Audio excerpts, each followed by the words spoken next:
Let's continue our class. Tuloy po tayo. Okay.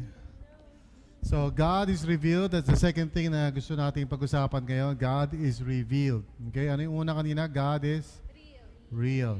Now, God is revealed.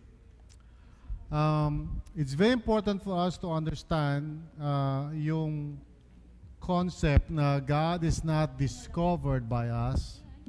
He reveals Himself to us. Now, of course, we're talking more about yung kanyang character, yung will niya, yung purpose niya. Mga bagay tungkol sa kanyang personality that could not be understood by simply observing creation. Or simply by observing, halimbawa, yung history sa Bible. Or simply observing lang yung nangyayari sa paligid natin, yung experiences ng tao. Hindi siya sufficient para magkaroon tayo ng malinaw at katiwa-tiwalang pagkaunawa tungkol sa sino ba ang Panginoon, ano ba nasa puso niya, ano ba layunin niya, ano ba ginagawa niya, ano ba ang purpose niya sa atin. Hindi natin makukuha yan o magigets yan sa magitan lamang ng pag-observe o even yung tinatawag na pag-deduce o reflect lamang. Kailangan i-reveal sa atin ng Panginoon ang katotohanan. So God has to take that initiative para sa atin na maintindihan natin yan. So God reveals Himself to us, okay, in and through His creation. Okay? Sabi sa Romans 1:20, from the time the world was created, people have seen the earth and sky and all that God made. They can clearly see His invisible qualities, His eternal power and divine nature. So they have no excuse whatsoever for not knowing God. What this passage is saying is that wala kang excuse kahit di ka pa nakakabasa ng Bible. Because ang totoo niyan, actually, lahat ng cultures at lahat ng tao, lahat meron silang some kind of expression of religious belief. Kahit anong bansa yan, meron silang altar. Okay? Which means they recognize that there is a being that is different from them and who is also greater or more powerful than them. Okay? So, ibig sabihin, alam nilang may God. They may have different ideas about this. Siguro tingin nila si Buddha yun, or, you know, mataba, payat na Buddha, whatever, or maybe they imagine God to be something. Pero alam nila merong God. Gets you? Okay? And so, that's what this verse is saying. Ang tao, hindi siya guilty sa kasalanan simply because hindi niya nabasa yung Bible. Hindi yun ang dahilan. Kundi guilty siya because alam niyang may God pero hindi niya kinoconsider o ino-honor si God as God. In other words, alam niya na mayroong divine being pero pinofocus niya yung sarili niya sa created things.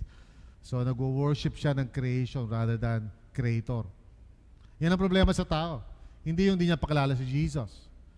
Okay? So, hindi totoo ipupunta ang isang tao, halimbawa, siya ay judge, hindi dahil hindi niya kilala si Jesus, o hindi niya kilala, wala siyang Bible, hindi yun ang mga dahilan. Ang dahilan bakit condemn lahat ng tao is because meron silang knowledge of God, kahit gaano katiting, pero hindi nila ino-honor yung knowledge na yun. That's the reason why. Okay? So, a person, for example, ordinary person, is under judgment, hindi dahil hindi siya Christian, hindi dahil hindi pa siya nakabasa ng Bible, hindi dahil hindi siya nag-church, hindi yun. Kundi alam niyang may God. Alam niya mayroong God. Yung conscience niya mismo proves that. Every time na meron siya gagawin hindi tama, nakokonsensya siya, nakokondemn siya. Kahit na yung mga tinatawag na poge, you know, nung sila ay nagladlad, at first, talaga na konsyensya sila. Tinigasan lang nila yung conscience nila. Tinigasan lang nila yung kanilang para malabanan nila yon. In order for them to be, quote-unquote, maging malaya and free at pwede sila sumama sa showtime. Okay? But there is, of course, conviction. God reveals Himself to us through His Word. So yun yung tinatawag na specific revelation. God reveals Himself to us through His Word. Can somebody read 2 Peter 1:20-21? 2 Peter 1:20-21. Now, Jonan, wala naman notes? Naubusan ka naman ng notes? Okay, ilan ba kayo? I gave 13 eh. 1, 2, 3, 4, 5, 6, 7, 8, 9, 10, 11, 12. 13 dapat. So, kumuha ng iba. O, pa-xerox mo na lang, Jonan. Tapos, next time, kumuha ka agad ng notes bago sila kumuha para. Okay, let's read 2 Peter 1, 20 to 21. Sino po? Sige. Oh. Above all, you must understand that no prophecy in Scripture ever came from the prophets themselves or because they wanted to prophesy. It was the Holy Spirit who moved the prophets to speak from God. Alright.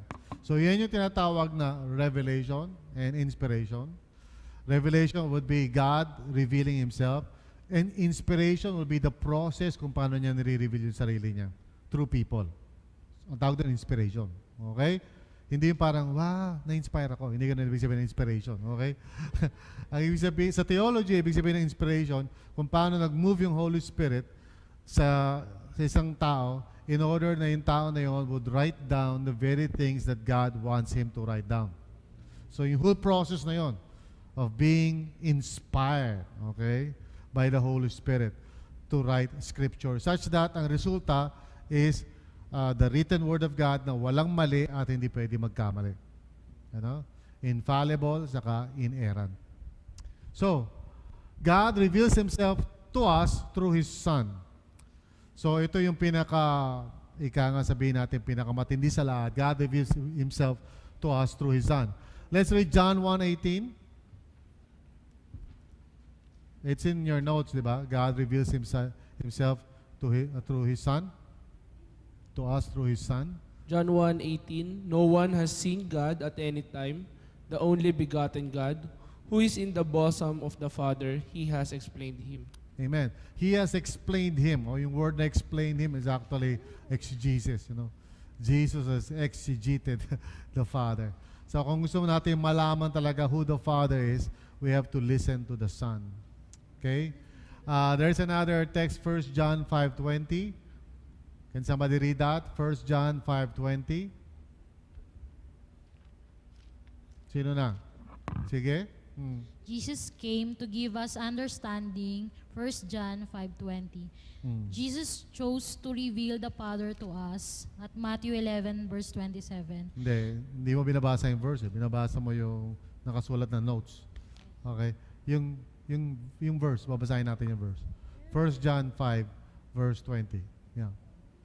1 John 5:20, we know also that the Son of God has come and has given us understanding, so that we may know Him who is true.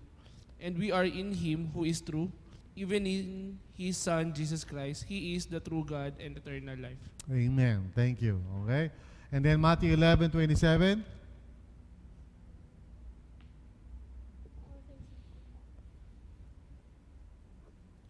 Matthew 11:27. All things have been committed to me by my Father. No one knows the Son except the Father, and no one knows the Father except the Son, and those to whom the Son chooses to reveal Him. Very good. All right. And finally, Hebrews 1 and 2. Ano sinasabi doon? Hebrews 1 and 2.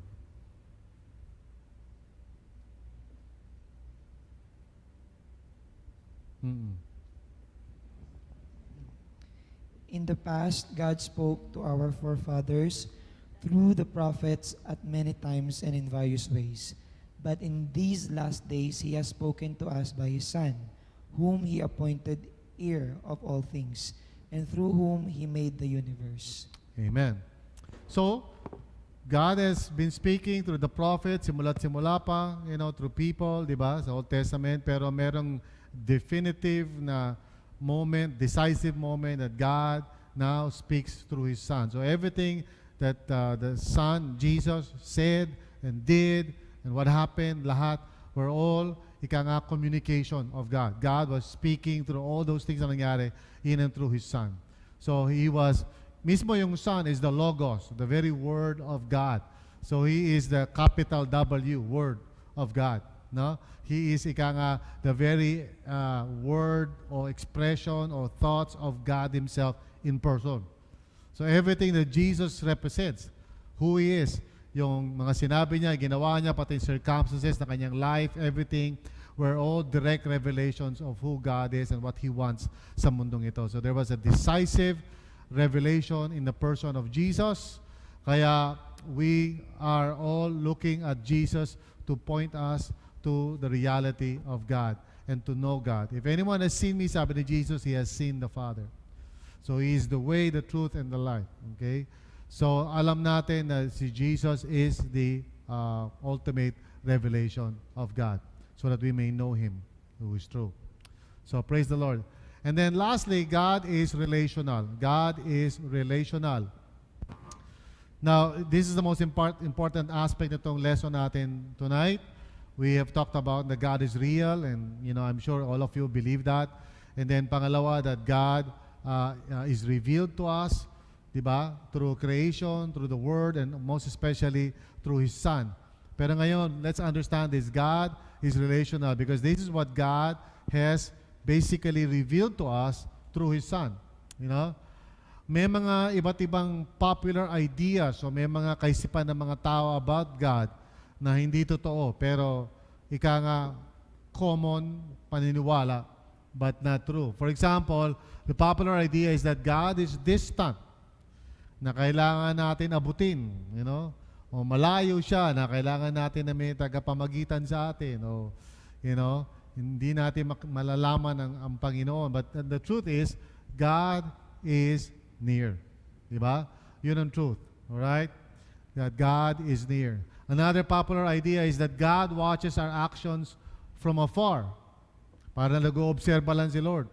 Siguro nakaupo siya doon sa kanyang tumba-tumba, sa kanyang, rocking chair.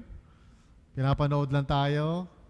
But the truth is, God is intimately involved in every detail of our lives. Now, I will leave to you to look at the scriptures na nakalagay dyan, to check it out. Mamaya, pag-uwi ninyo, look at those scriptures, meditate on them, lalo-lalo na sa pag-uusapan natin, o based on pag-uusapan natin. So, popular idea, malayo si Lord, but the truth is, He is involved in every detail of our lives. Another popular idea is that God is anxiously waiting to judge those who do wrong. Very popular ito. In fact, maraming tao, whenever they are speaking about God or thinking about God, naisip agad nila si God is a judge. Well, that's true. May judgment naman talaga. But hindi yun ang primary revelation ni God about Himself. Okay? Pero usually ganyan daw, that's how most people talk about God or think about God. Laging alaka, hala. Wait a second,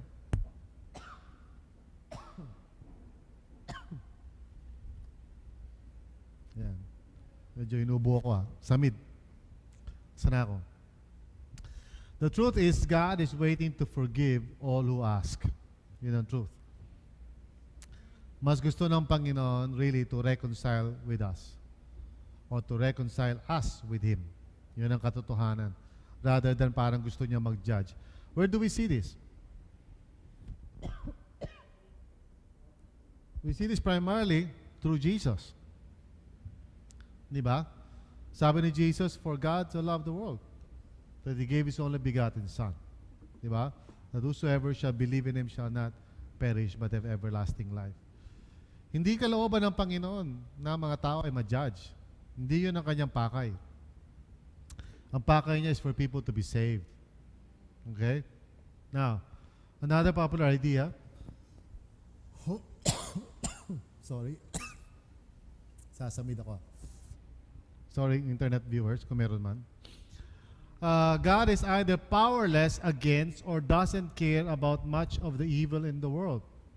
It's a very common argument ng mga tao who have no faith. Sinasabi nila, if God is really powerful, ba't niya hinahayaan magkaroon ng Yolanda? Bakit hindi niya in-stop ang Yolanda? Or if God cares, bakit hinahayaan niya ma-rape yung mga bata? Bakit hindi niya pigilan? Mga ganong bagay. So, ang tawag dito sa problema na to in theology is theodicy. Theodicy. Theodicy. Theodicy is the field of theology that deals with the problem of evil. Basically, ano ang sagot natin dyan? Ganun ang question dyan. So, it's a whole field of study sa theology. Ang tawag ay theodicy. Thank you. Ano, Paul? The problem of evil. Deals with the problem of evil. So, yung field of theology that deals with the problem of evil, it's called theodicy. So, ang truth nito is that God allows evil in the world to continue to exist so that more people might be saved out of it. Now, that's not the entire explanation to that. For one, we need to understand, in addition to that, na kinreate ng Panginoon ang mundo, and especially ang tao, with the capacity to make His own decision. Yung tinatawag that self-determination. In other words, to decide on his own, nang walang pumapwersa sa kanya o para nagko-control sa kanya. God created mankind in that way, in that sense. Now, bakit niya ginawa yan? Ba't niya kinreate ang tao in such a way na walang choice ang tao kundi sumunod? Well, as far as God is concerned, that is not the best kind of creation. The best kind of creation, as far as God is concerned, is to create someone, a being, na who is like God, who can decide. And dahil ganun ang kinreate ni Lord na tao, therefore, it's now possible na ang tao might disobey Him. Okay? Now, God doesn't want people to worship Him dahil wala silang choice. In the same way na ayaw niyong may magmahal sa inyo ng sapilitan o trabaho lang. Imagine mo, may magsabi sa iyo, mahal kita, trabaho lang. Di ba? Or pakakasalan kita kasi wala tayong choice. You want somebody to love you willingly, cheerfully, gladly, out of His own accord. In the same way, God, who is love, doesn't want anybody to love and worship Him dahil lang may kailangan o napipilitan. In fact, yun ang accusation ni Satan kay God during the time of Job. Sabi ni Satan kay God, kaya lang worship ka ni Job, no? Is because binibless mo siya. Take away all the blessing and Job will curse you. So basically, ganun ang accusation ni Satan. Kaya lang ang mga tao nag-worship sa'yo kasi takot sila. And so God created us in such a way na meron tayong capacity to make our own decisions. And also, in that regard, up to that point in time doon sa fall, posible ang mga angels actually at that time to decide also to rebel against God. And in fact, that's what happened. A third of the angelic host rebelled against God. Although ngayon, hindi na posible yun. Tapos na yun. Angels can no longer rebel against God. Now, why or hindi natin alam. But basta the fact is, natapos na yung rebellion in the heavenly realms. So only Satan and those who followed him during that time ay kasama doon sa rebellion na yun. Wala nang idadagdag. Ang dadagdag na lang doon, mga tao. Okay? So kung gusto nyo dumagdag, feel free, no? Pwede kayo dumagdag doon, okay? But that's a very important clarification. There is evil in the world because first and foremost, there is sin in the world. Okay? Merong sin, that's why there's evil. And also secondarily kasi merong Satan who is in the world, who rules the world. That's why merong evil in the world. Okay? But more importantly than all of that is the fact na God has decisively dealt with sin and all its consequences through His Son. In other words, through Jesus Christ, He has given the final blow. Death is no more. Wala nang power because of Jesus.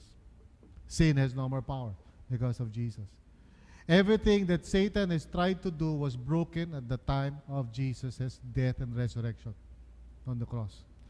So everything is now, kumbaga, crucified with Him. He has died for the sins of the world. Okay? Ganun ka-final yun. In fact, yung ina-announce natin ngayon, today, is the victory of Christ. Amen? He has risen. He is Lord.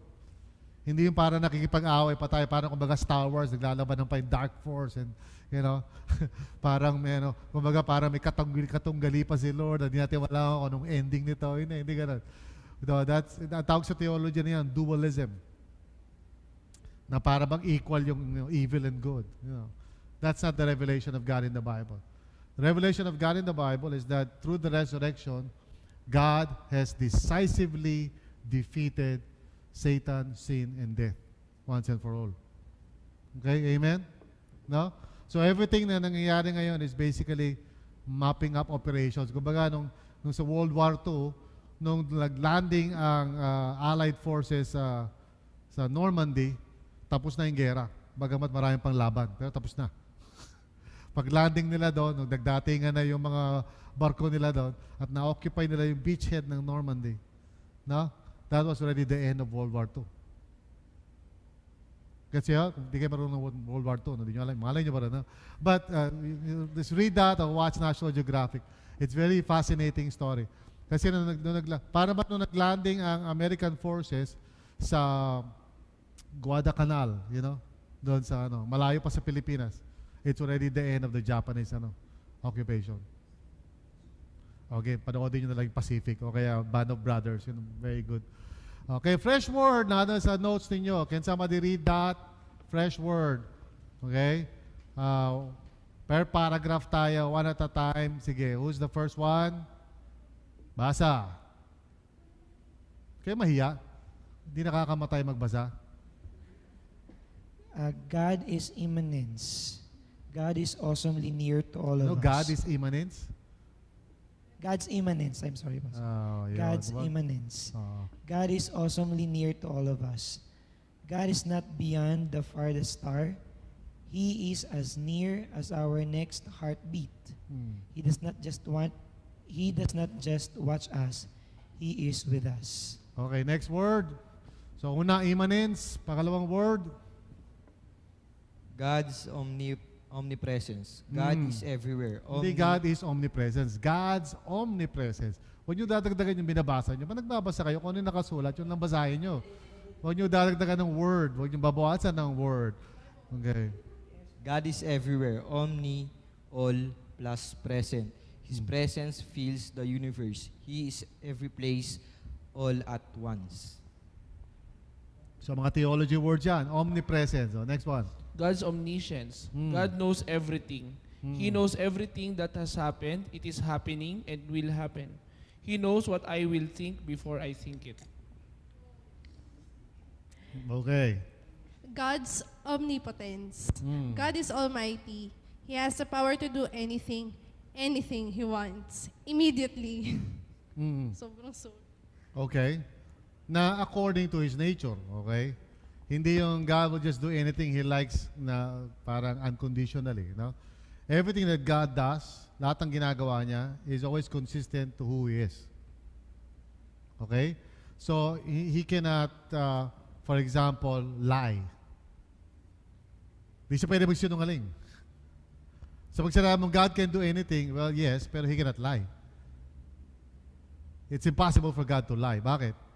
Kala ko ba He can do anything? Hindi. He can only do anything in accordance to who He is. Yung kanyang nature.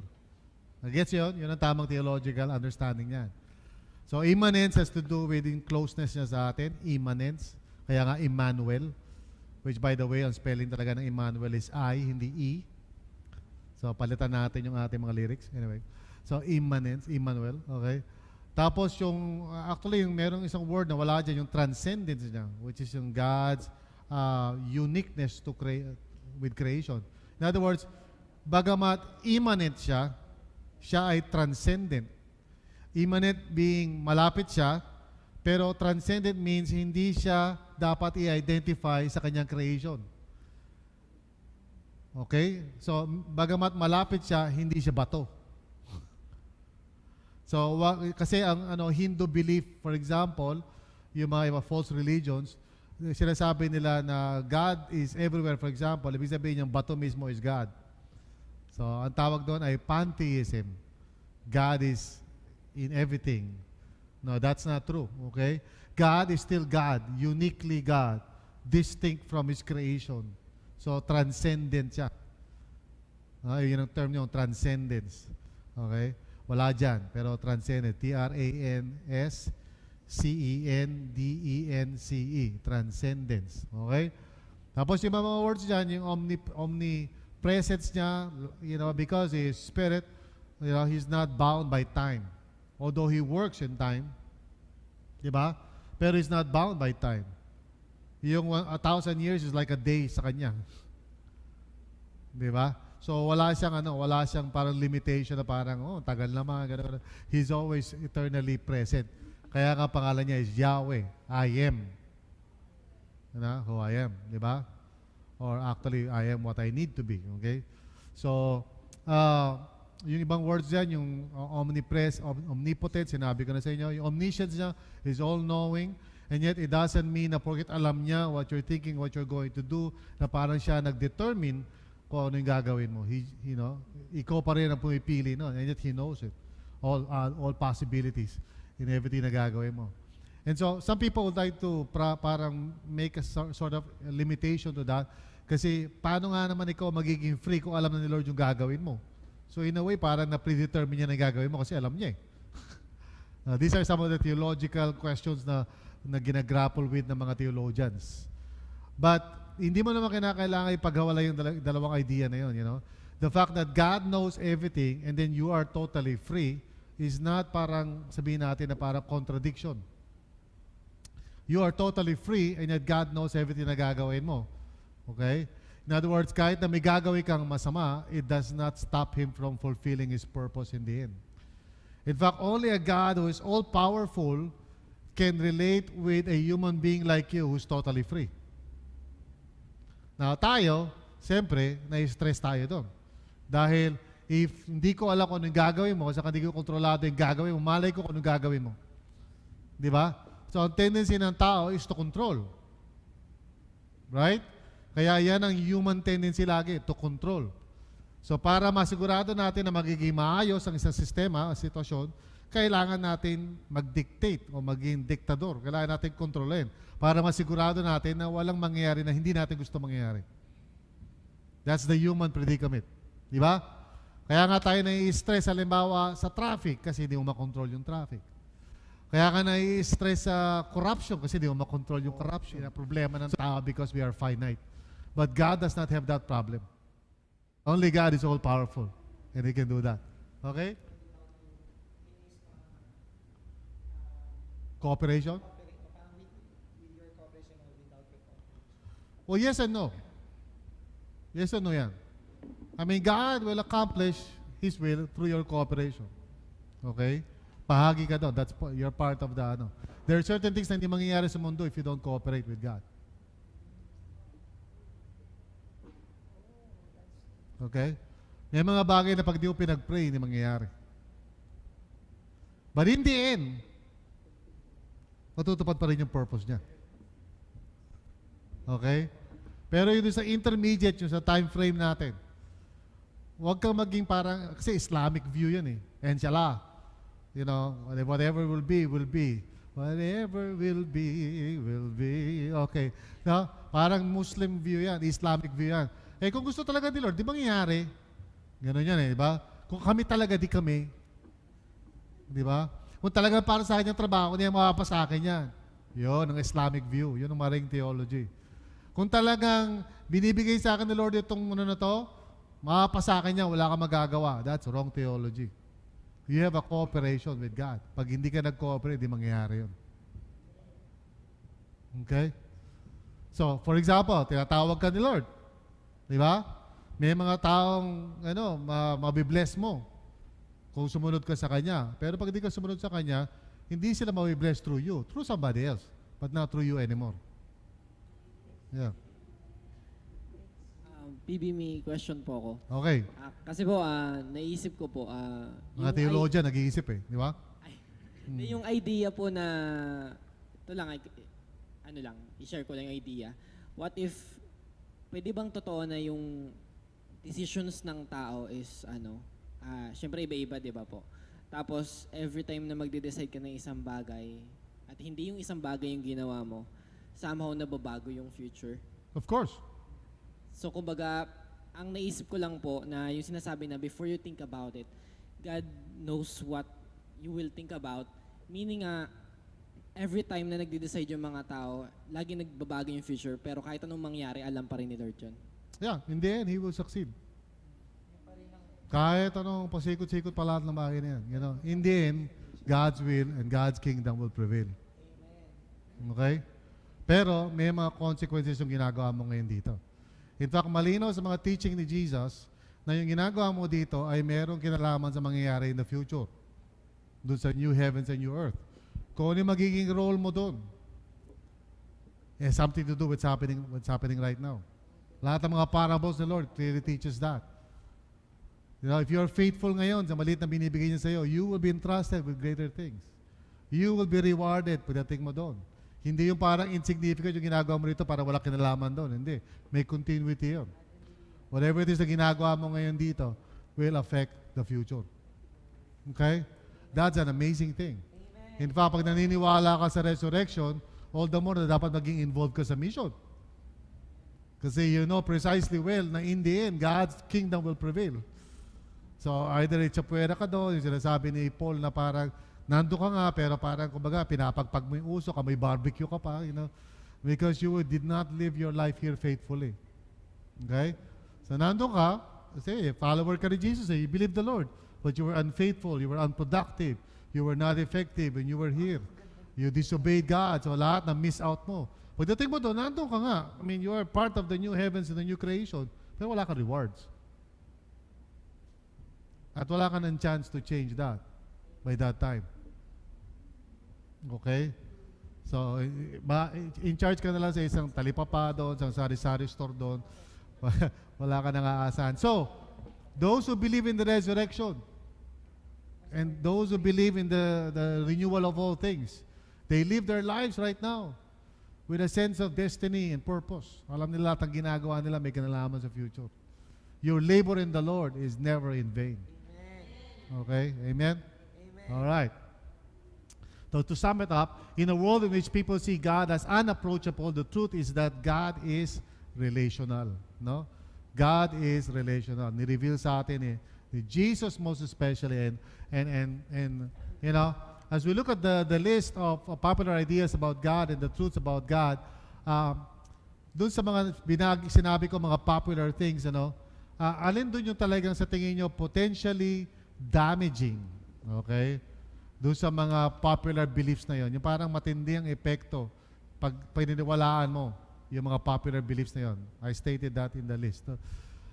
Tapos, alin naman doon sa mga truths parang hirap kayong i-accept o tanggapin as true or parang nag-struggle kayo as true. Okay?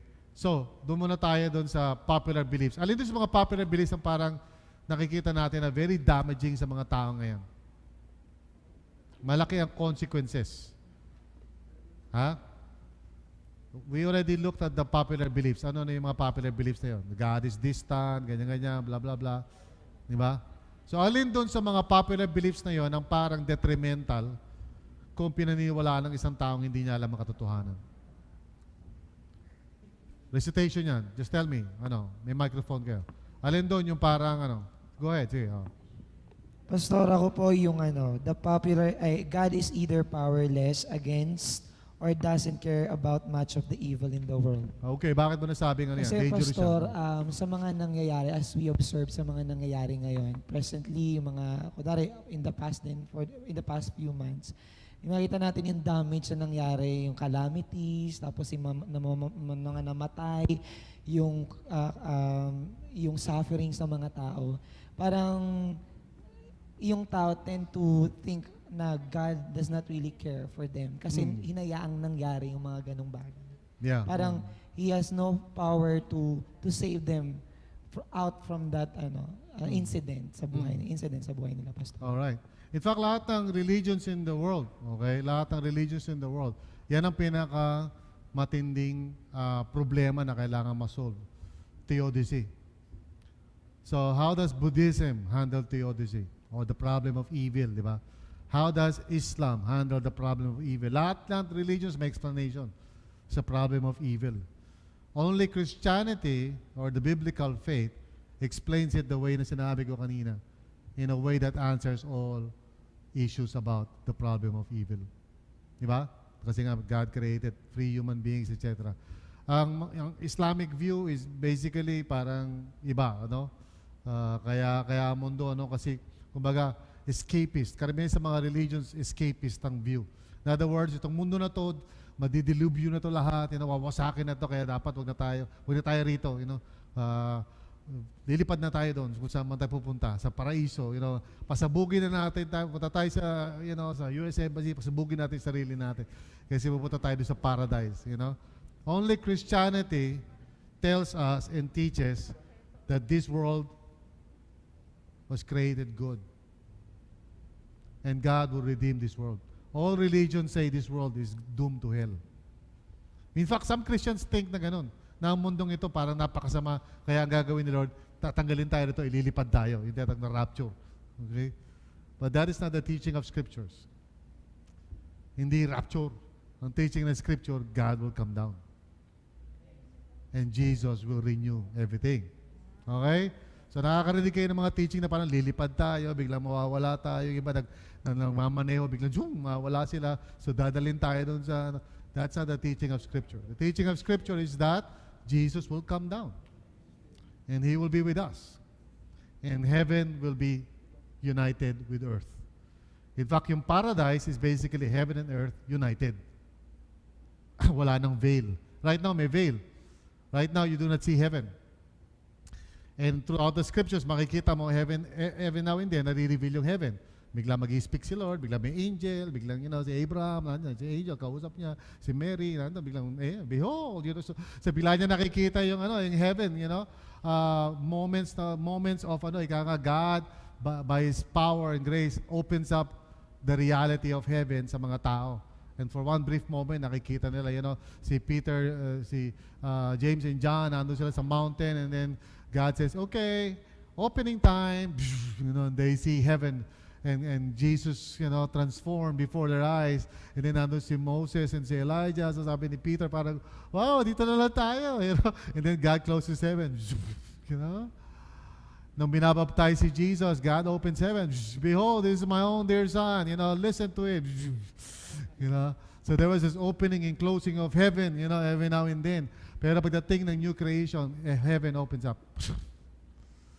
And heaven and earth becomes one. Okay. Amen? All right. Sige. Wow, excited na kayo. Gusto niyo na pumunta ng heaven? So, how do we see God being relational? Well, the number one way we see this is that God is relational through His Son, Jesus. Jesus taught us to call God our Father. Okay? Lahat ng religions in the world would never call God Father. Only Christianity refers to God as Father. Lahat God, God. Okay? In fact, bawal to be parang friend with God. Hindi mo pwede maging friend si God. The Muslim religion doesn't teach that. Buddhist religion doesn't teach that. He's so parang unapproachable. Okay? God is God. Hindi mo pwedeng lapitan. Hindi mo nga siya pwedeng maging friend. Okay? Hindi mo siya pwedeng i-add sa Facebook. There's no way. Okay? Only Christianity teaches that God is our Father. Okay? Now, there are 8 things about God being our Father na kailangan natin maunawaan. God, our Father, is willing to make sacrifices. In fact, the greatest sacrifice of all is the sacrifice of His own begotten Son. Diba? He is the greatest gift of all. And He is also the greatest love of all. Okay? Number 2, our Father has compassion and love for His children. Now, maybe sometimes in earthly fathers natin, di natin nararamdaman yung compassion. Diba? Dahil kadalasan, pinapagalitan tayo. Kaya naging karanasan natin puro pasyon. Hindi compassion. But our Heavenly Father has compassion. No? Number 3, our Father guides His children. Hindi niya tayo pinababayaan. Usually, ang earthly fathers natin, Maririnig lang natin yung boses nila pag may mali tayong ginawa. Usually, araw-araw yun. At lagi niya pinopoint out yung mali natin. Pero our Heavenly Father, ang kanyang desire for His children is magabayan niya tayo so that we may become truly His children. No? Our Father knows our needs before we ask. That's why we pray, Our Father. Alam niya yung mga needs natin. No? Number 5, our Father rewards us, both in this life as well as in the life to come. Our Heavenly Father is the one who is always watching over us, and then He will reward us for our faithfulness. Our Father makes us His heirs. No? Hindi heirs, kasi iba yun. Heirs, silent H. Ano is precisely yung ating minamana? Well, no other than the kingdom of God. The new creation. Yun ang ating mana. You know? And we will actually be in the new heaven and the new earth someday because we are now God's children. Okay? And it's amazing pag bineditate natin yan and the more we think about it, na lahat ng fullest potential ng tao na intended ni Lord from the very beginning will now be possible in and through Christ. Nung kinreate niya yung tao, the whole universe was before Him. Sabi ni Lord sa kanya, go and multiply and subdue the earth. Ganda ng job description niya. Talagang open-ended. Okay? Talagang very creative. No? Okay, bahala ka. Ano gusto mong gawin? Gusto mong, pangalanan lahat ng mga animals. Gusto mong giraffe, Firaj. Ano gusto mong ipangalan dyan sa mga yan? Balik-balik tayo mo yan. God was giving man so much authority sa mundo. But of course, man fell. Kaya, it was Jesus who became the Son of Man, who is now representing all men, in a way na perfect and ayon sa will of God. So all of us ngayon, in Christ, becomes part of that heritage. We are now perfect in Christ. Through Christ, we are now children of God. Okay? So our Father encourages us. Ni-encourage tayo ng ating Heavenly Father. And then lastly, our Father shows no favoritism among His children. Not like yung ating mga earthly fathers, no? Minsan, mas favorite nila yung panganay o yung bunso o whatever. Bihira yata ang gitna, So, He gives access to all equally, no?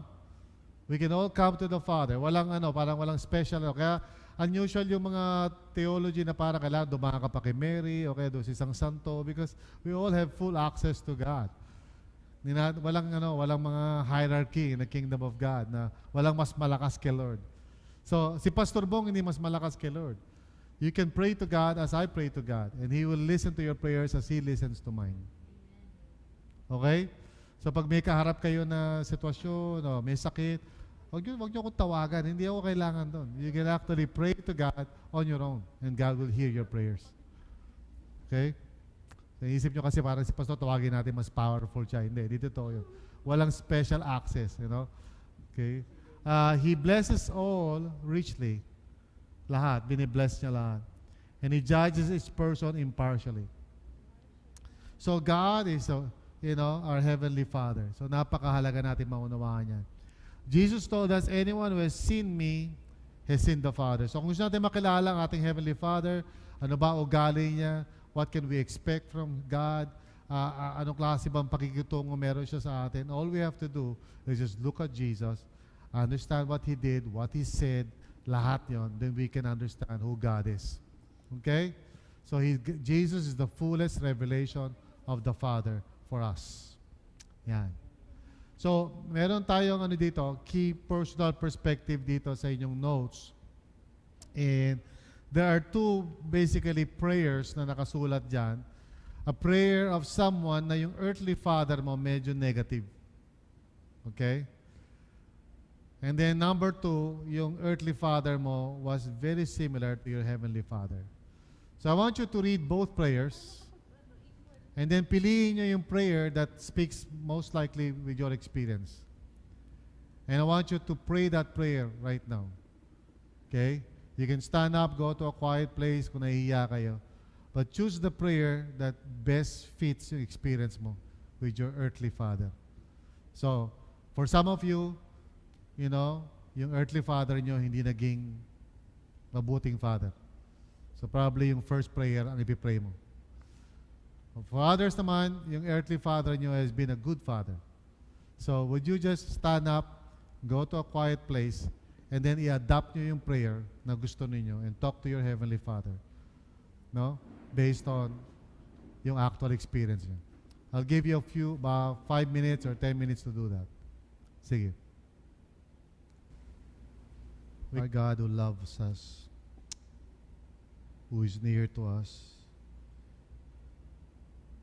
as near as our breath, as near as our heartbeat. Our Father revealed by our Lord Jesus, truly loving and truly caring.